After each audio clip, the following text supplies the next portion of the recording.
I'm actually going to go back to the USWA. So I found out that you were actually discovered tending bar while the film Over the Top was being filmed. Yes, yes. I've got to ask, you're a massive dude. You must have tried at least a couple of the pro arm wrestlers, or maybe Scott Norton or something, while you were on the bar. No, man. I was never, that's a technique. You can't just be strong to be an arm wrestler. You got to learn it. I was never an arm wrestler. I was a manager, bartender, bouncer at a strip club in Vegas. It was right down the street from the MGM where they filmed that. Well, Scott Norton and other people in that movie would come to my bar where I worked. And I was just massive, man. I was just this big tattooed dude. And they were like, I didn't even know who they were. I wasn't a wrestling fan. I was a roller derby fan. Because back in the 70s, man, the 75, 76, 77, man, roller derby was probably bigger than wrestling in the Bay Area, in California. And so these guys are like, well, you should try it. I'm like, man, I don't want to do that phony stuff. I'm not no phony person. And basically what I told them. And then they said, well, have you heard of Bam Bam Bigelow? And I'm like, yeah, I've heard of Bam Bam. The dude with the tattoos on his head. And they're like, well, he made $1 million last year. And I went, what? And that's how I got into wrestling, because I made a call. Dude, it happened so fast for me. I mean, I literally made a call. I went to a wrestling school. They took one look at me. They're like, oh, okay, we got you. I was in wrestling school you're supposed to be there probably a year or so. I was maybe there a month. Jerry the King Lawler seen me, and he offered me a job. So my very first wrestling match ever, I didn't hardly know anything, was against Jerry the King Lawler in Memphis, Tennessee on a Monday night, which is a big thing. And I beat him. And that was my first match. I became USWA heavyweight champion.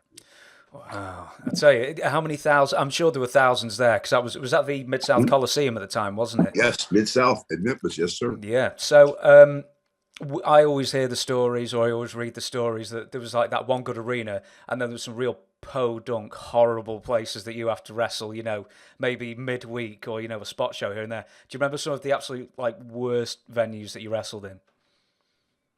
Well, they weren't that bad.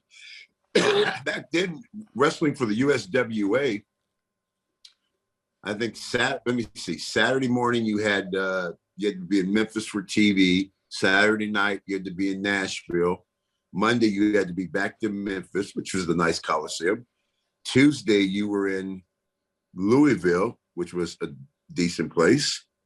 And then Wednesday you were in Evansville, which wasn't that nice, but then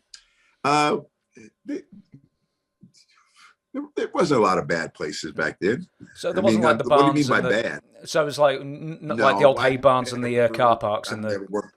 No. All right. No, I never worked in those that's like indie stuff. And Yeah. I never worked in anything like that. We've always had a roof over our head and a lot. The Sportatorium is probably one of the worst places I ever wrestled. That was just historic. The Sportatorium, there was a lot of history there. I mean, anybody wrestled there, the Von Erichs, and everybody, but it was the worst building in the world. They had I'm just adjusting my camera. They had no lockers. They had no lockers. They had no showers. I think they had one bathroom, and all the wrestlers dressed in a small, small room, but there was a door on each side of the room. I mean, and it's a small room. And so the good guys would go out on this side and the heels would go out on this side. It was funny, but it was just a really small room where it was better to show up ready to go, because there was it was a shithole. But not a lot of history there. I mean, they knocked it down, but it had a lot of history there. Yeah, my next question was going to be, did you ever feel the wrath of one of Bill Dundee's working punches? I didn't work much with Bill. I worked with Lawler. I didn't work much with Bill Dundee at all. And when I worked with Bill Dundee, we were in tag teams and stuff. It was like me and Taker against him and Dutch Mantel or something. No, he never stiffed me. I didn't work with him much. No, if he stiffed me, it wouldn't have been good. No. But no, I mean, I have no problems with him. but I didn't work much with him.